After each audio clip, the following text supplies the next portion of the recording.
amigos de María Visión, mi nombre es Manuel Ocampo Ponce y como siempre estoy encantado de estar aquí compartiendo con ustedes desde esta bendita señal de María Visión, Luz Católica. Este es su programa Concilios y bueno, el día de hoy vamos a hablar de un decreto, el decreto sobre la adecuada renovación de la vida religiosa del Concilio Vaticano II, que se llama Perfecta Caritatis, y nos vamos a referir muy específicamente a los consejos evangélicos. Muy importante el tema de hoy, así es que quédese con nosotros. Bienvenidos, iniciamos.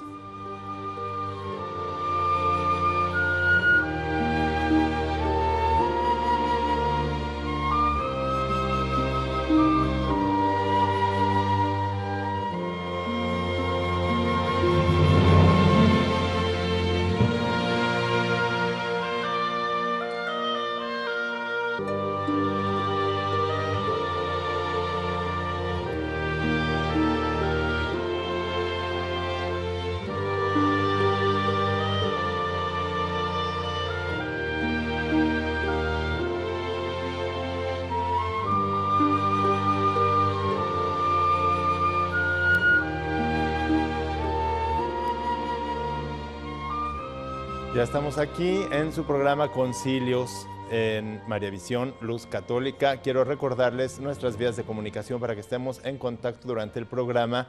Tenemos el correo concilios@mariavision.com. Desde luego, los teléfonos de María Visión también los tenemos a su disposición. Pero si se quiere comunicar conmigo rápidamente, como siempre, tengo la cuenta de Twitter que es @philos, Filos 1403. @philos 1403, y tengo también la de Facebook para los que no utilizan Twitter, que es manuel.ocampo.ponce. Ahí me pueden mandar una solicitud de amistad. Siempre recibo todas las solicitudes de amistad que se presentan durante el programa y hacemos comentarios, ya sea pues por comentario o por mensaje privado o ahí en el lugar donde anuncio el programa. El día de hoy estamos con el decreto, uno de los documentos del Concilio Vaticano II, el último concilio ecuménico, es decir, de toda la Iglesia. Recordemos, para los que acaban de iniciar, que los concilios ecuménicos son asambleas de toda la Iglesia para resolver problemas principalmente de dogmas, de doctrina, problemas doctrinales y de costumbres de moral. El Concilio Vaticano II, celebrado en los años 60 del siglo pasado, del 1960 al 65, 59, empezaron los preparativos, hasta el 65 terminaron este tipo de documentos como el que vamos a ver hoy, que es un decreto sobre la adecuada renovación de la vida religiosa, es decir, de los religiosos. Recordemos que en la Iglesia hay clero diocesano, que es el clero secular, y hay clero regular, pero no nada más se trata del clero, es decir, de la jerarquía, sino también de los laicos, y dentro de los laicos hay hombres y mujeres que son religiosos. Y dentro de estos religiosos hay diferentes modalidades porque el Espíritu Santo es muy creativo y desde el inicio ha ido pues enriqueciendo la Iglesia con multitud de dones, con multitud de carismas y de instituciones o institutos muy distintos, y que entre todos ellos, bueno, tienen un mismo espíritu, que es vivir el Evangelio, sobre todo vivir la caridad de Cristo. Esto es lo que caracteriza a los institutos, a estas instituciones dentro de la Iglesia, que son tanto los monasterios como los institutos de vida consagrada, los institutos de vida religiosa, las órdenes religiosas de hombres y mujeres. Muy bonito el tema porque en la actualidad todavía tenemos muchas vocaciones, gracias a Dios, de religiosos y religiosas. Y pues hay que comprender la diferencia que hay entre un religioso y un laico. En realidad somos laicos todos porque algunos de los religiosos pueden recibir las órdenes sacerdotales, pero los que no reciben las órdenes sacerdotales, que son, como ustedes saben, diáconos o presbíteros o bien obispos, porque hay obispos también religiosos, los que son laicos y son religiosos hacen votos sobre los consejos evangélicos. El tema de hoy se va a centrar mucho en los consejos evangélicos, pero ¿qué son estos consejos evangélicos? La pobreza, la castidad y la obediencia. ¿Para quién son estos consejos evangélicos? Para todo cristiano. Todos los cristianos debemos seguir los consejos evangélicos. ¿Son consejos para qué? para vivir más perfectamente el cristianismo, y al vivir más perfectamente el cristianismo, ¿qué podemos hacer? Pues santificarnos, plenificarnos, ser más felices, más plenos, realizarnos y alcanzar aquella meta que a la que todos los cristianos estamos llamados, que es la santidad. Pero fíjense que así como todos estamos llamados a vivir estos consejos evangélicos, y son para todos los consejos evangélicos, los religiosos hacen votos, es decir, promesas para vivir más perfectamente estos consejos evangélicos, es decir, la pobreza, la castidad y la obediencia. No es fácil ser religioso y se requiere una vocación especial con una gracia especial, una gracia de Estado. Todos tenemos también gracias de Estado, porque todos tenemos una misión y una vocación, todos los cristianos, cualquier cristiano bautizado, todos los que estamos bautizados, Dios tiene una misión, un plan para nosotros, absolutamente todos. No vaya a pensar usted que está a lo mejor en su casa, que usted no tiene ninguna misión ni ningún plan, a lo mejor porque está enferma, a lo mejor porque está demasiado pequeña, a lo mejor hay niños pequeños que nos están escuchando, o a lo mejor porque está demasiado grande, demasiado ancianita y tampoco, ancianito, y piensa que no hay una misión. Todos tenemos una misión que cumplir, una vocación y una gracia de Estado para cumplir esa vocación.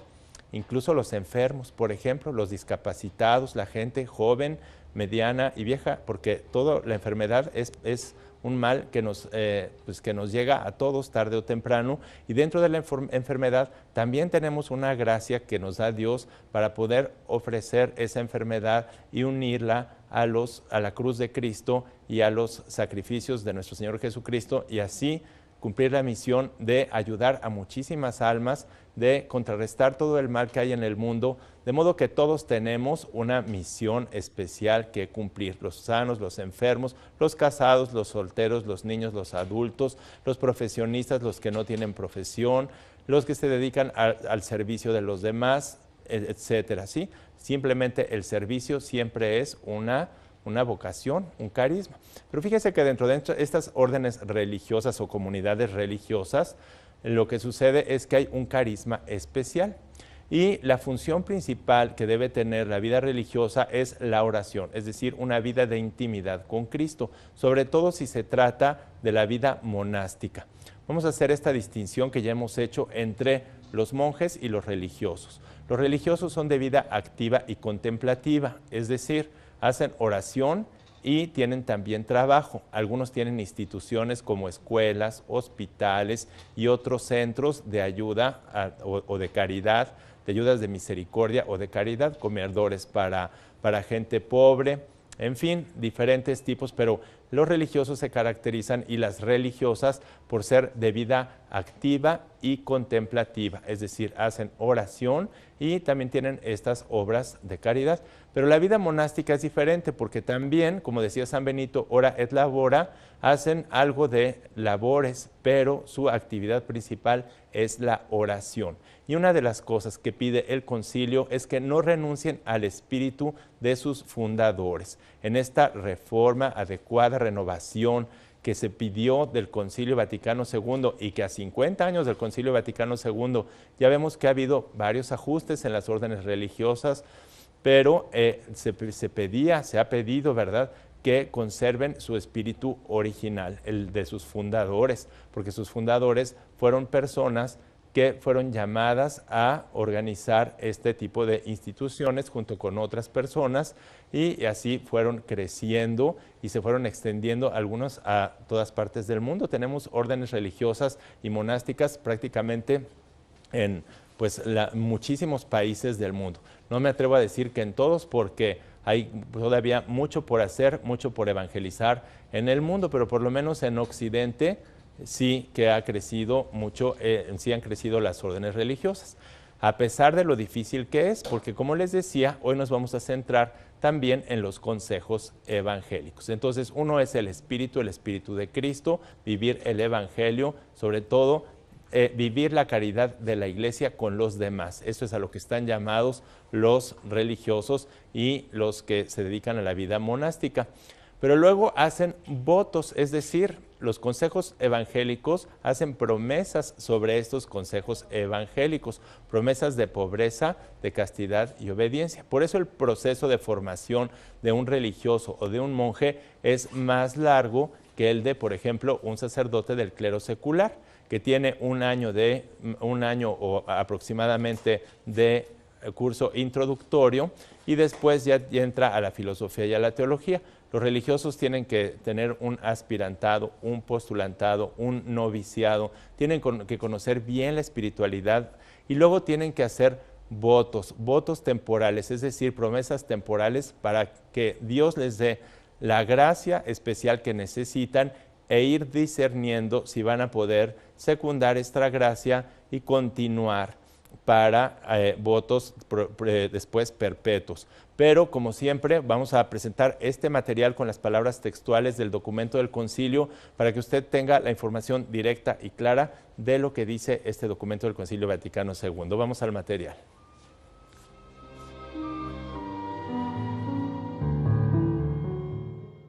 A partir del número 8 del decreto sobre la adecuada renovación de la vida religiosa, Perfectae Caritatis, del Concilio Vaticano II, menciona textualmente que hay en la Iglesia muchísimos institutos de sacerdotes o de hermanos entregados a diversas obras de apostolado, con dones diferentes según la gracia que se les ha dado, ya sea ministerio para servir, o el que enseña en la enseñanza, el que exhorta para exhortar, el que da con sencillez, el que practica la misericordia con alegría.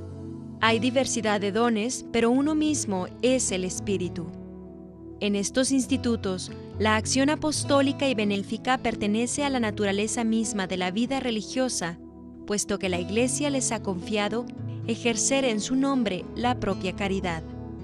Toda la vida religiosa de los miembros ha de estar saturada de espíritu apostólico y toda su obra apostólica ha de estar animada por el espíritu religioso. Consiguientemente, para que los religiosos respondan sobre todo a su vocación de seguir a Cristo y les sirvan en sus miembros, su acción apostólica ha de proceder de la unión íntima con Él, de donde dimana el acrecentamiento de la caridad para con Dios y para con el prójimo, por lo cual dichos institutos han de acoplar convenientemente sus reglas y costumbres a las exigencias del apostolado que desarrollan. Pero como la vida religiosa apostólica reviste formas variadas, es preciso que su adecuada renovación tenga en cuenta esta diversidad y que la vida de los miembros en los diversos institutos se sustente con sus medios propios y adecuados. Consérvese fielmente y hágase que brille cada día más en su espíritu genuino, tanto en Oriente como en Occidente, la venerable institución de la vida monástica que a través de los siglos ha logrado méritos extraordinarios en la Iglesia y en la sociedad humana. El deber principal de los monjes es ofrecer a la Divina Majestad un servicio humilde y noble, a la vez dentro de los claustros del monasterio, ya estén íntegramente dedicados al culto divino, en una vida retirada, ya emprendan legítimamente algunas obras de apostolado y de caridad cristiana. Salvo, pues, el carácter propio de la institución, renueven sus antiguas tradiciones benéficas y adáptenlas a las actuales necesidades de las almas, de manera que los monasterios resulten como centros de edificación del pueblo cristiano. También las religiones que por sus reglas e instituciones asocian íntimamente la vida apostólica con el oficio coral y las observancias monásticas, han de acomodar su género de vida a las exigencias de un apostolado que les sea compatible, de modo que conserven con fidelidad su norma de vida, puesto que redunda en mucho bien de la Iglesia.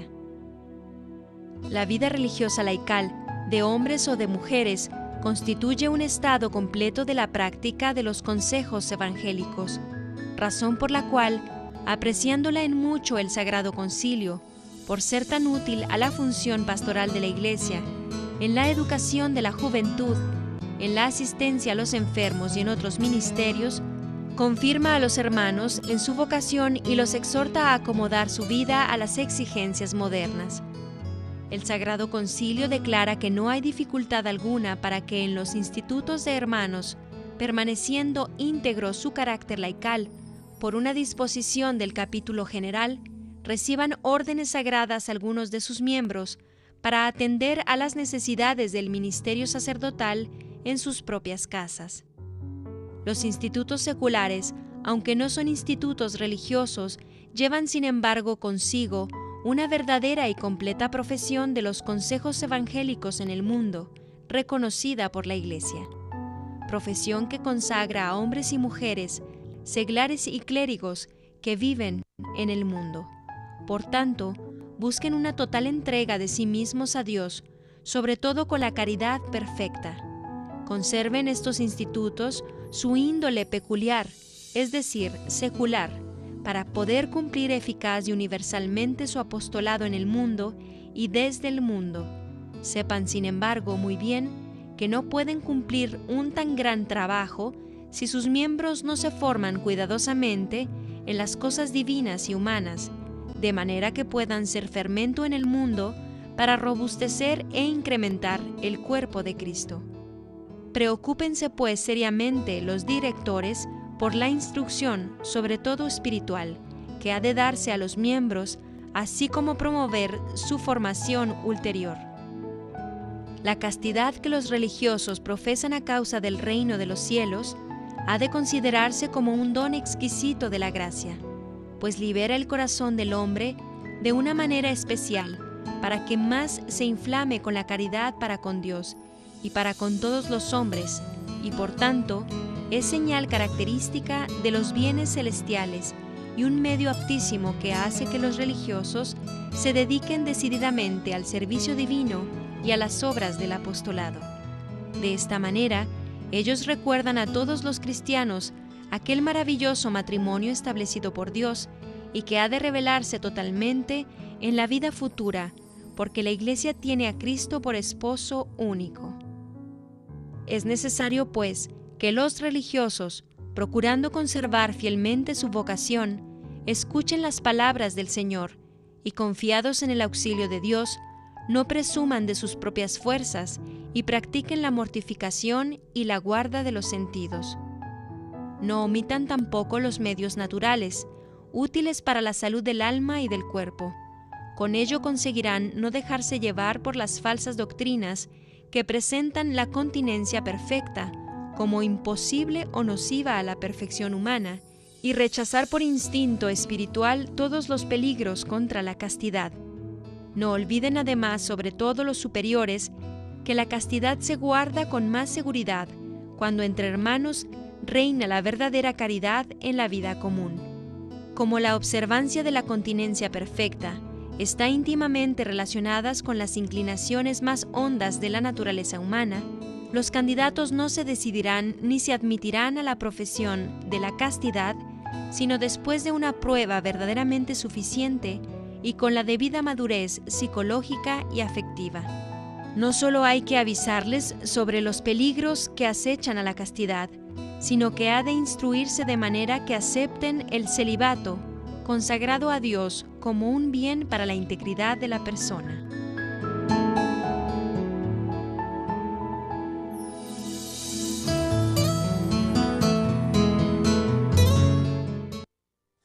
Bueno, pues quiero mandar un saludo afectuoso a Felipe de Jesús de San Luis Potosí, dice tema muy importante. También un saludo muy afectuoso a, aquí a estas personas que nos están llamando, que es Margarita Gaitán Sistos, Evelyn Catalina Morales, César Dávila y Hijera Ría. También a el padre José Juan de Puerto Rico, que nos está viendo desde allá de Puerto Rico.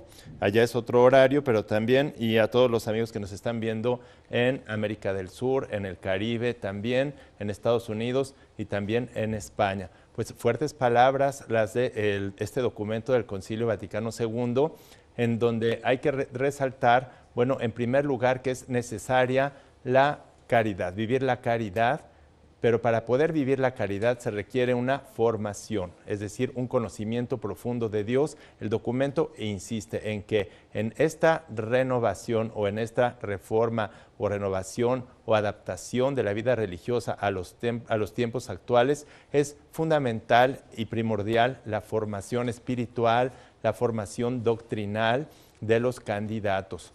Luego se refiere principalmente en este momento, en esta primera parte, a la castidad. Y fíjense cómo es clarísimo en decir que no se pueden admitir a esta forma de vida, sino después de una prueba muy larga, y nos alerta el Concilio Vaticano II de ciertos peligros contra la castidad, que son principalmente doctrinas que van en contra de la castidad, afirmando que esta puede ser incluso dañina para el ser humano, y luego también pues todo lo que la vida moderna y la vida contemporánea pone como exigencia no nada más a los religiosos, sino a todos nosotros. Bueno, todo este tema es muy interesante, muy importante y muy profundo, porque a pesar de todos los siglos que lleva, porque la Iglesia lleva 2000 años, fíjense, de vida ascética, de prácticas, tanto como dice el documento, desde el punto de vista natural, ¿sí?, como desde el punto de vista sobrenatural, es decir, de la gracia y de los medios naturales que debemos nosotros poner para evitar caer en la tentación, puesto que todos debemos ser castos, incluso los matrimonios deben ser castos, los solteros deben ser castos, y los religiosos sobre todo si hacen votos, pues deben vivir la castidad y la continencia perfecta, lo cual, hay que decir claramente, es un don de Dios. No es algo que la persona pueda decir, ay, yo soy casto porque soy muy perfecto y porque soy muy bueno.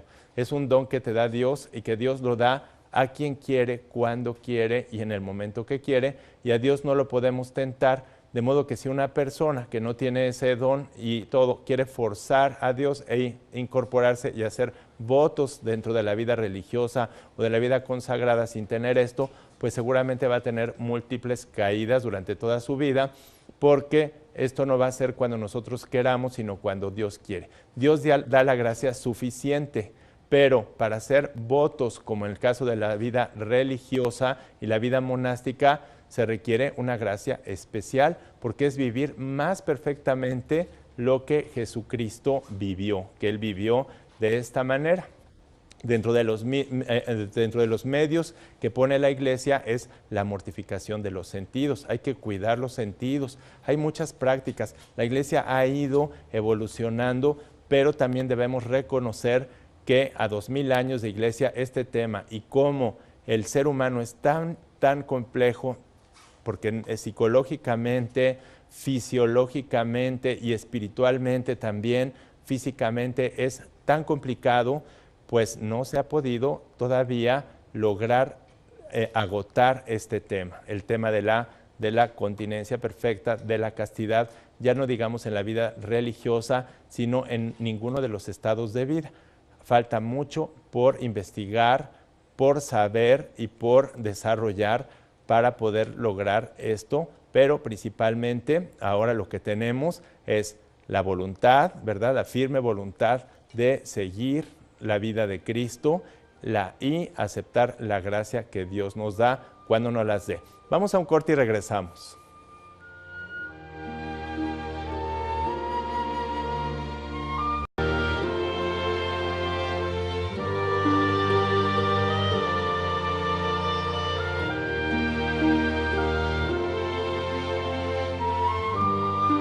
Aquí estoy con más saludos. Un saludo afectuoso a María Teresa Cervantes y a Anichú, a Lucía Pérez también un saludo, a Gonzalo Rojas y a Praga Piña Lidia. Dice, buenas tardes, estoy viendo el programa. El tema me tiene atrapada. Bueno, pues nos tiene atrapados a todos, porque es muy importante este tema, no solamente para los religiosos, porque les decía que los consejos evangélicos, la pobreza, la castidad y la obediencia son para todos los cristianos, para todos los católicos, cada uno según su estado. Pero en el caso de los religiosos es de una manera mucho más radical.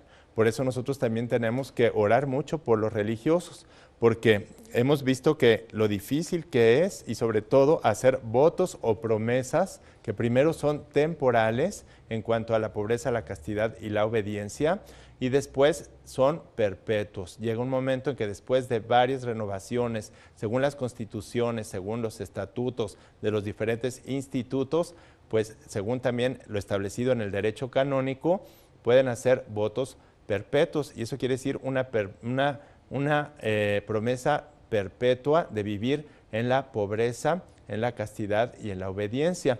En una pobreza que no es la pobreza, la misma pobreza que tenemos que vivir todos los católicos cristianos, que ya de por sí debemos vivir austeramente, debemos ayudar a los demás, debemos poner bienes en común con los demás también, todo lo que nos exige el Evangelio, sino que aquí es una renuncia mucho más radical a todo. Por ejemplo, en el caso de la castidad es, como les decía, la continencia perfecta, que es un don de Dios, que Dios lo da y que lo da a las personas que Él quiere, cuando quiere, y que por eso pues nosotros no lo podemos forzar.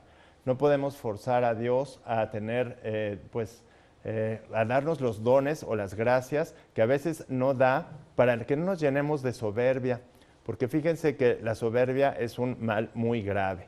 Y entonces a veces pues nosotros quisiéramos, ¿verdad?, tener muchos dones, muchos más dones de los que tenemos, pero Dios nos da la gracia suficiente y hay que ir trabajando con el tiempo.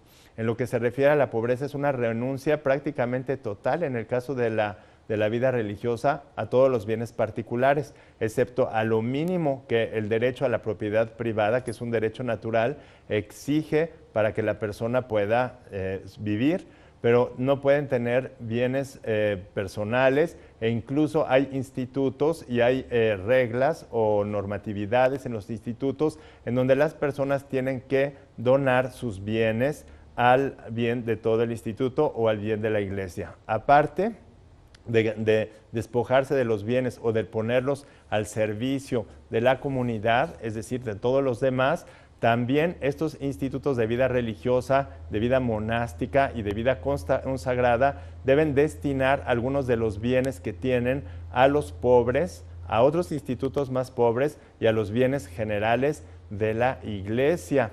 Es muy difícil porque hay que renunciar a todo, pero es muy hermoso que esto exista y se mantenga vivo en la iglesia, pero como les digo, estos son dones especiales que reciben las personas con vocaciones especiales y que tienen gracia de Estado, como lo que puede ser, por ejemplo, un padre generoso de familia que también tiene que vivir en castidad con su esposa, en una castidad matrimonial, de la esposa con el esposo también, un respeto con los hijos y que además tienen que vivir en la familia, pues compartiendo los bienes, compartiendo la mesa y todo lo que cada uno va teniendo para contribuir al bien común, que es el bien de esa pequeña celulita que es la familia. Pero aquí en el caso de la vida religiosa se renuncia a todo para poder además estar más dispuestos, como lo dice el documento, a servir a los demás, a vivir a la caridad con los demás, especialmente con los más necesitados. Los religiosos, cada religioso, cada monje, cada religioso, cada seglar o también sacerdote consagrado a la vida religiosa es un don de Dios para servir a los que más necesitan, para que los que más necesitan no se encuentren desamparados, no se encuentren sin sustento, y por eso mismo trabajan en estas obras. Como les decía, en la vida religiosa algunas, y como lo dice el documento, se dedican a enseñar, a educar, entonces deben buscar precios justos, precios modestos para educar a las personas, sobre todo a los más necesitados, y si no, hospitales también, algunos tienen hospitales o algunos otros institutos de caridad. Conozco también algunos que pues recogen niños de la calle, como es el caso de las Hermanas de la Caridad, que también se dedican a cuidar a enfermos terminales, a personas que están en situaciones pues extremas, de extrema pobreza, de extrema necesidad. Entonces, por eso lo mismo constituye, ¿verdad?, un don muy grande la vida religiosa, un don muy precioso, y sobre todo todos los laicos, pero también los sacerdotes diocesanos deben estar muy al pendiente de apoyar a los religiosos. a 50 años del Concilio Vaticano II, nos falta hablar todavía un poco de la obediencia, pero a 50 años del Concilio Vaticano II vemos la crisis tan grande que hay en cuanto a estos 3 consejos evangélicos dentro de la vida religiosa. Es un hecho, ¿verdad?, que sí se da. A mí me consta porque yo conozco comunidades, órdenes religiosas, incluso de clausura, que viven muy austeramente realmente la pobreza, pero en general hay como que un reto muy grande dentro de la misma iglesia para mantener la situación del estado de la vida religiosa y de la vida monástica. No es fácil, como les decía, vivir la continencia perfecta, la castidad, la pobreza en la forma como la hemos dicho, y la obediencia, que es no solamente una obediencia al superior que representa a Cristo mismo, sino es una obediencia en la caridad, es decir, en el amor, como lo vamos también a ver a continuación en otro material que tenemos también preparado y en donde habla muy claramente de cómo se debe vivir la pobreza y cómo se puede vivir también la obediencia, porque no es nada más obedecer por obedecer, ni tampoco obedecer cosas que son inmorales. Ay, es que el superior me pidió que tomara una cosa que no era mía. Bueno, pues eso no es obediencia, ¿sí? Y como es el superior y representa a Dios, no, la obediencia tiene el límite de la verdad y de la ley natural.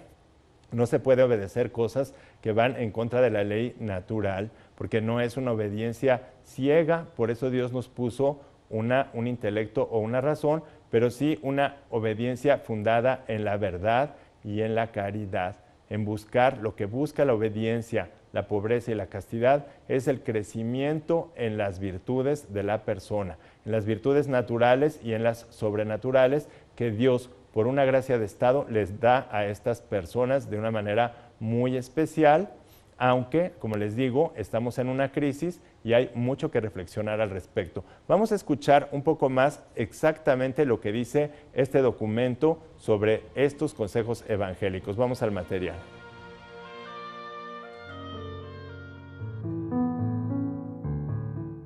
Continuando con la reflexión sobre el decreto sobre la adecuada renovación de la vida religiosa del Concilio Vaticano II, Perfectae Caritatis, en su número 13, habla de la pobreza con las siguientes palabras textuales. La pobreza voluntaria para mejor seguir a Cristo, el cual es distintivo hoy, sobre todo muy apreciado, ha de ser cultivada diligentemente por los religiosos y, si fuera necesario, ha de manifestarse con formas nuevas.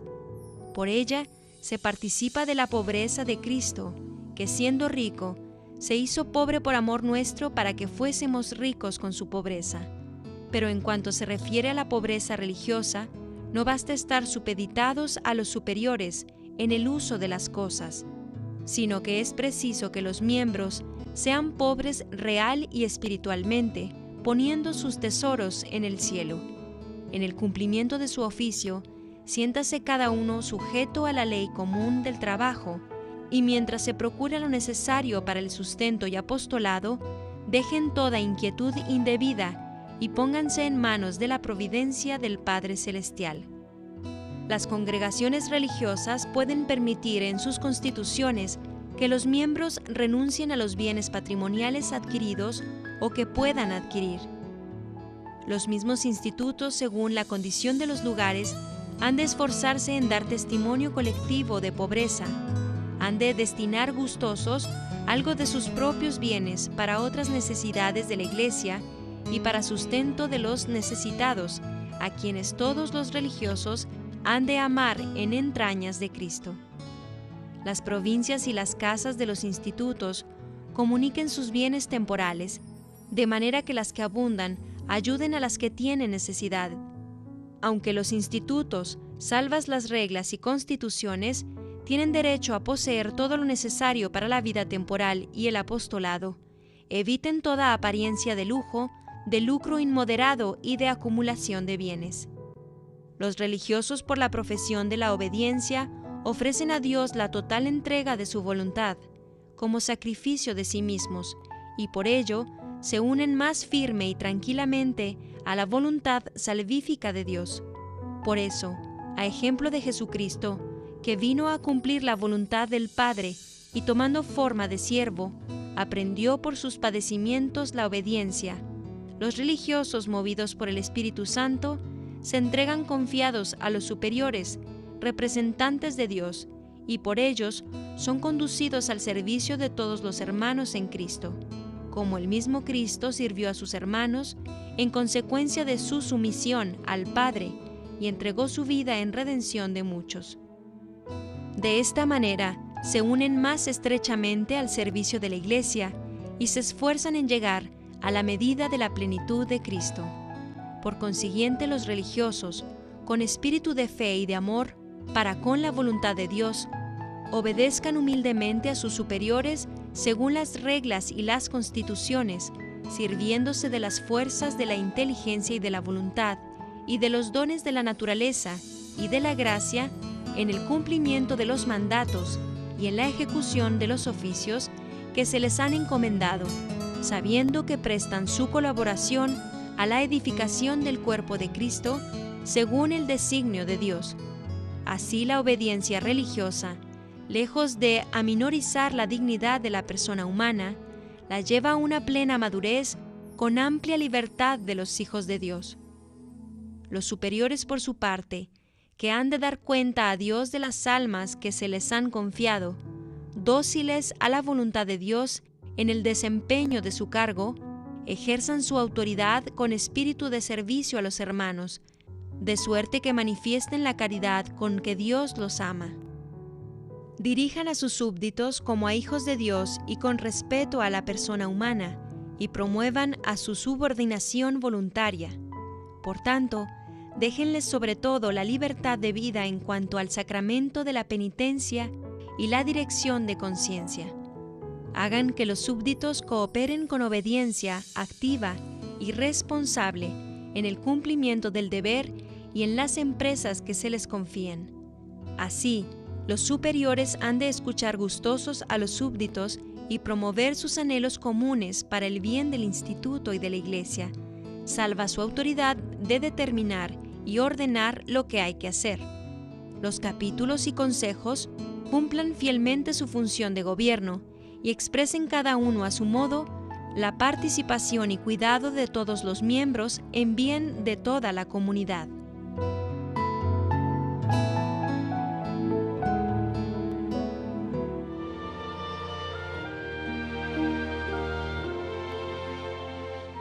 Como ven, no es nada fácil. Bueno, aquí tengo varios comentarios. Bueno, de Marco Antonio Hernández, nos saluda y nos dice, nos felicita por el programa.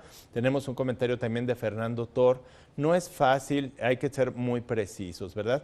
Nos dice, el celibato no es dogma de fe. Bueno, a ver, aquí hay que hacer una distinción muy grande. Una cosa es el clero diocesano y que incluso en las iglesias orientales, por ejemplo, hay sacerdotes casados, o sea, que pueden haberse casado o ser casados. Desde el principio de la Iglesia hubo esto y que por lo tanto esto esté sujeto a modificación. Y otra cosa es muy distinta, ¿verdad? La vida religiosa y la vida monástica, que tiene una exigencia mucho mayor, ¿sí? Y que quien entra a una orden religiosa, desde luego sabemos que en la Iglesia lo más probable es que no vaya a suceder esto en la Iglesia católica occidental romana, ¿verdad? De que los sacerdotes, de admitir el matrimonio en los sacerdotes, porque tiene grandes fundamentos y porque en la tradición occidental así se ha vivido y porque además los fundamentos son principalmente esta entrega completa y disponibilidad de seguir más perfectamente a Cristo y de servir de una manera en la caridad perfecta a los demás con un corazón indiviso como lo hemos visto cuando tratamos el documento sobre los presbíteros, sobre los sacerdotes. Pero además la vida religiosa tiene unas exigencias muy peculiares porque el religioso, si le quitas los consejos evangélicos, pues se quita prácticamente la esencia de la vida religiosa, lo esencial, lo propio. Se disolvería la vida religiosa. Podría ser que se disuelva, ¿por qué? Porque tampoco es todo absolutamente necesario y estático en la iglesia. El Espíritu Santo es muy dinámico, ¿verdad? Dios es, sí, es un ser perfectísimo, acto puro, inmutable, pero también tiene una omnipotencia activa que es creadora, conservadora y providente, y en su providencia va siempre sorprendiéndonos con cambios y con ajustes dentro de la misma tradición de la iglesia, porque la iglesia es un ser vivo. Sin embargo, hay que siempre ser muy precisos con todo esto, ¿verdad? Una cosa es la castidad, la continencia perfecta, otra cosa es el celibato. Castos tenemos que ser todos, como se los decía, seamos casados, seamos solteros, según el estado que cada quien esté, viviendo ordenadamente su afectividad y su sexualidad, ¿sí? Célibes, quienes están llamados a esto, ¿sí? Es decir, a vivir solteros, entregados a los demás, al servicio, a la vida de la iglesia, y para eso se recibe un don especial también. Y dentro de los célibes entregados hay los que son presbíteros del clero secular, diocesanos, y otros que además hacen votos, que son los que pertenecen a los institutos seculares para una continencia perfecta y para vivir no solo la castidad, sino la pobreza y la obediencia de la manera como la acabamos de escuchar, ¿sí?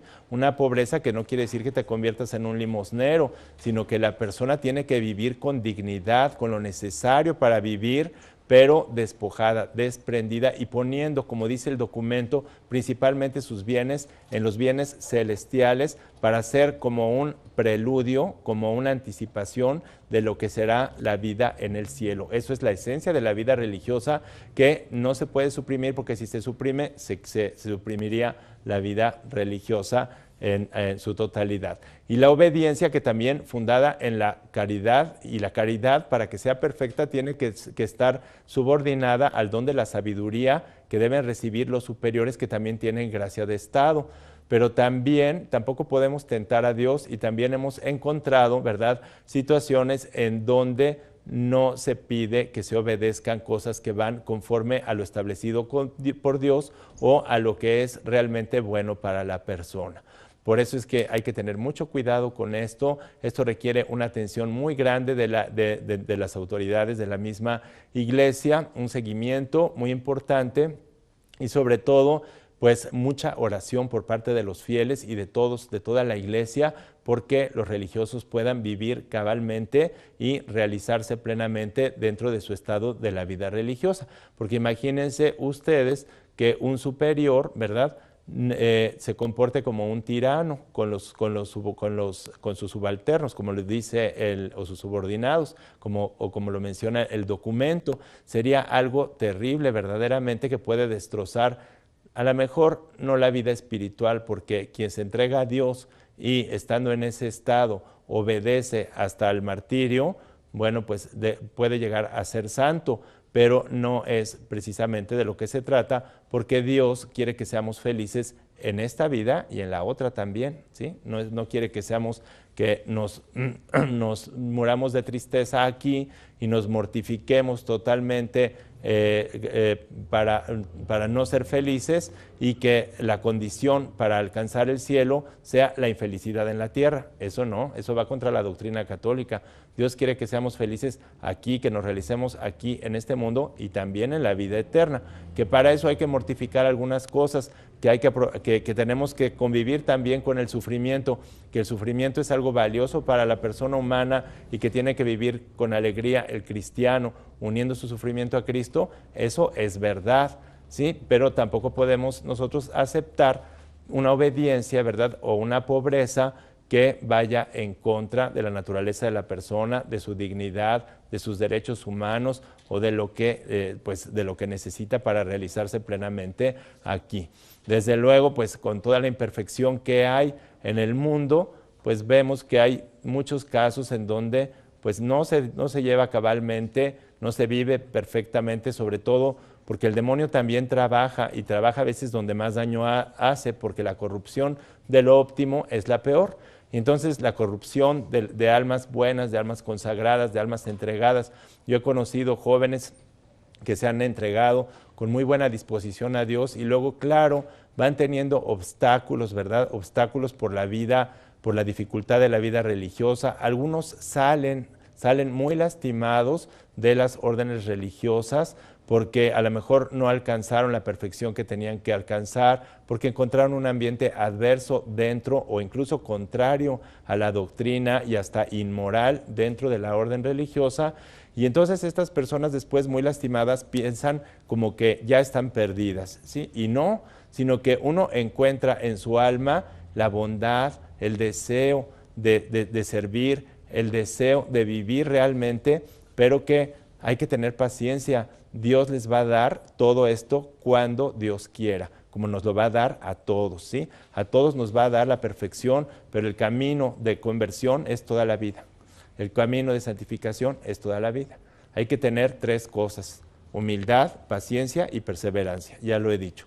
Seamos religiosos o seamos laicos, seamos solteros o seamos casados. Si no tenemos humildad para reconocer que somos pecadores, que vamos a caer y que caemos, perseverancia para continuar y paciencia para no desesperarnos, porque lo que quiere hacer el demonio es desesperarnos, entonces sí se echa a perder absolutamente todo. Nunca poner las esperanzas en nosotros, sino ponerlas en Dios mismo, que nos va a dar cuando Él quiera la gracia para poder vivir plenamente nuestro cristianismo y vivir el ahora, vivir de cara al frente, no dejar de servir, no detenernos, no quedarnos en el pecado. El religioso, el laico, el seglar, el sacerdote no debe quedarse instalado en el pecado, debe levantarse y seguir adelante y sin quedarse instalado ahí. Pero bueno, hemos llegado al final del programa, se va el tiempo muy rápido. Les mando un saludo muy afectuoso a todos ustedes y les pido que continúen con la programación de María Visión,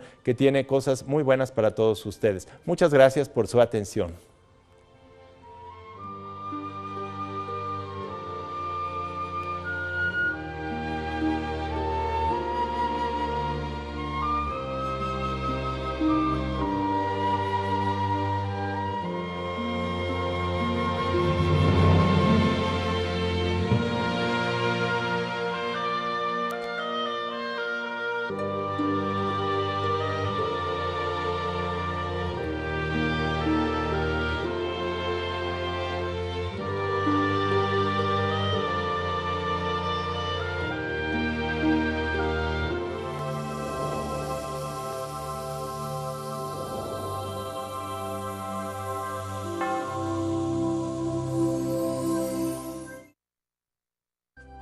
Si usted desea una copia de este programa, por favor contáctenos a los siguientes teléfonos.